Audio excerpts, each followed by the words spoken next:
ক্লাসরুমে white board দেওয়া হয়েছে 2 ফিট বাই 3 ফিট, একটি কলমের দাম 7 টাকা, যেখানে 20 টাকা এক বক্স চক পাওয়া যেত। এই 60 টাকা সেভ করার জন্য অনেকেই ক্লাসরুমে তেমন অ্যাড্রেস করে না। তাহলে কি আমরা ব্ল্যাকবোর্ডে যেতে পারি না? ডিপেন্ডস, কখনো আমরা পিছনে যাচ্ছি, কখনো আমরা সামনে যাচ্ছি, ডিপেন্ডস। ওনারা যা দেখছেন তাই আমাদেরকে বলছেন। খেলাধুলার মাঠ নেই, তারপরে এক্সামিনেশন হল নেই। আমরা তো এবার প্রজেক্ট নিয়েছি প্রত্যেকটি উপজেলায় মাল্টিপারপাস এক্সামিনেশন হল করব। ছাত্রছাত্রীদের অনেক অসুবিধা হচ্ছে, সেগুলির কথা হলো।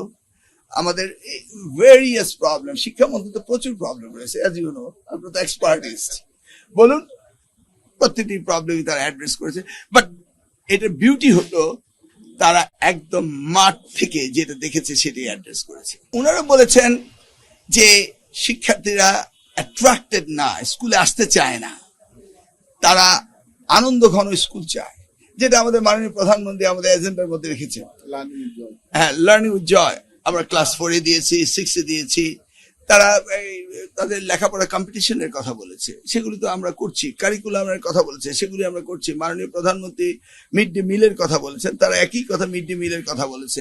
স্কুল ড্রেসের কথা তারা বলছে যে শিক্ষার্থীরা আনন্দ পাবে, সেই কথাগুলি যেটা আমাদের এজেন্ডাতে রয়েছে। আউট অফ 46 আমাদের এই 180 ডেজ হানিমুনের পিরিয়ডের মধ্যে 29 প্রজেক্টস হচ্ছে আমাদের শিক্ষা মন্ত্রণালয় ডিরেক্টলি ইনভলভ। আদারগুলো আমাদের ইনভলভ। বন মন্ত্রণালয় তারা বৃক্ষরোপণ করবে, সেটাও আমাদের দ্বারাই হচ্ছে। ওনাদের প্রত্যেকটা প্রস্তাব অ্যাকসেপ্টেবল, ব্রিলিয়ান্ট প্রস্তাব, and we must accept it and we must go ahead. আমার কাছে প্রশ্ন হলো, বিগত দিনে এই ডিসিরাই তো প্রশ্ন রেখেছিলেন, কেন এগুলি হলো না? সেই প্রশ্নটা আমার কাছে। বিগত দিনেও তো তারাই ডিসি ছিলেন, 1 বছর আগে তারা ছিলেন না, তখনও তারা বলেছেন, বাট নোবডি অ্যাড্রেসড ইট। আজকে আমাদের মাননীয় প্রধানমন্ত্রী ক্ষমতা আসার আগেই, দায়িত্ব পাওয়ার আগেই তিনি এই এজেন্ডা এগুলি রেখেছেন। কওমি মাদ্রাসার তাদের প্রতিনিধির সাথে আমরা বসেছি এবং তাদের ইকুইভ্যালেন্সি ডিগ্রি যেটা হওয়া সেটা আমরা কথা বলেছি, এবং তারা তাদের সলিড নাটশেল প্রস্তাব দিবে যে কোন লেভেল হচ্ছে এসএসসি, কোন লেভেল ইন্টারমিডিয়েট, কোন লেভেল ডিগ্রি এবং কোন লেভেল দাওরা। এই বিষয়ে আমাদের তার সাথে কথা হয়ে গেছে। 3 দফা আমি মিটিং করেছি। স্ট্যান্ডার্ডাইজ করা, যেমন দাখিল এসএসসি, আলেম এসএসসি, ফাজিল ডিগ্রি, কামেল মাস্টার ডিগ্রি, ওদের শুধু দাওরাকেই বলা হয় মাস্টার ডিগ্রি। ওই লেভেলগুলোকে আমাদের ঠিক করতে হবে। তাদের বোর্ডকে আরো রিস্ট্রেংথেন করতে হবে। তাদের মধ্যে আমাদের কিছু কিছু জায়গায় টেকনিক্যাল এডুকেশন দিতে হবে। ইনডিড তারা যা চায় সেটা আমরা করতে রেডি। আমরা চাই না তারা আলাদা থাকে। আমরা মাথাবাড়ি কোনো প্রশাসন বাড়াতে চাই না। আমরা জাতিকে শিক্ষিত করার জন্য তাদেরকে অ্যাড্রেস করতে চাই। প্রশাসন নিয়ে আমাদের চিন্তা নেই। আমাদের চিন্তা হচ্ছে শিক্ষকদের কিভাবে আমরা মানসম্মত করব, আমরা কারিকুলাম কিভাবে অ্যাড্রেস করব, সেগুলির দিকে আমাদের অ্যাটেনশন। আমার মনে হয় যেখানে যাই সেখানে ডিসিরা মনে হয় আমি যে সুরে কথা বলতে চাই তারা সেই সুরে কথা বলে, এবং আমার মনে হয় যে ডিসি আমাকে বলে, স্যার আমি তো প্রমোশন পেয়ে বেরিয়ে ঢাকা চলে আসছি, আমি বললাম আমার মন্ত্রণালয়ে আসুন। আমার মনে হয় এই 64টি ডিসি তারা যখন জয়েন্ট সেক্রেটারি 64 জন আমার মন্ত্রণালয়ে আসুক, শিক্ষা মন্ত্রণালয়, এটা আমি চাই। কারণ তাদের সাথে যে সম্পৃক্ততা শিক্ষা মন্ত্রণালয় এটা অত্যন্ত নিবিড়, এবং প্রত্যেকটি ডিসি তারা শিক্ষাকে অ্যাড্রেস করতে আনন্দ পায়। পরীক্ষা তো হবে একক প্রশ্নে, এবং ডিসি তো সহযোগিতা করেই, এটা তো বলার না, এটা তো তারা তো ওনারা তো আমাদের সহযোগিতা করেনি। প্রথমত হলো 32,500 হেডমাস্টার মামলার কারণে আটকে আছে, সেটাকে আমাদের এই গ্রিড লক থেকে বেরিয়ে আসতে হবে। আসার পর আমরা সেখানে প্রাইমারিতে 32,500,000 দিতে পারবো। অপরদিকে 14,300 যেটা লাস্ট গভর্নমেন্ট তড়িঘড়ি করলো, সেটাকেও আমরা ডিসিপ্লিনে নিয়ে আসতেছি, সেটাকেও আমরা আস্তে আস্তে নেব। এরপরেই আবার 32,500 শিক্ষক নিয়োগ দিতে হবে।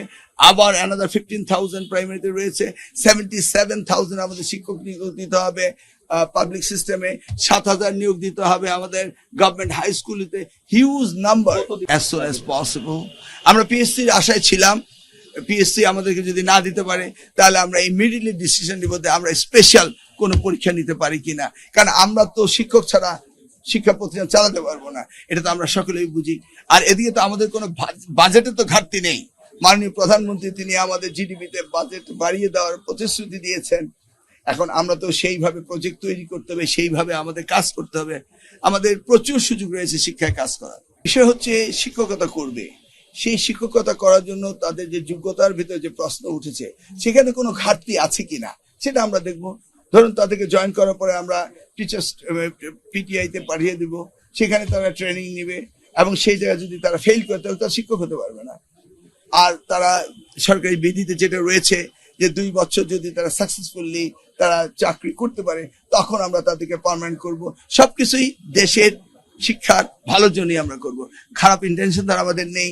আপনারা তো চান সঠিক ব্যক্তি এই শিক্ষকতা আসবে নাকি? নিযুক্ত হয়েই গিয়েছে, পরীক্ষা হয়ে গিয়েছে, এখন আমরা প্রসিডিউর মেনটেন করছি। নিয়োগপত্র আপনি সেক্রেটারি আসেন, দেখি কয়দিন পরে ফাইলটা কোথায় যায়। আমি বলছি অতি শীঘ্রই, অতি শীঘ্র বলতে আপনি কি শুনতে 24 hours, ইজ ইট পসিবল? 14,300। ওকে, আমরা কাউকে বাদ দিচ্ছি না, যদিও তড়িঘড়ি করে করা হয়েছিল।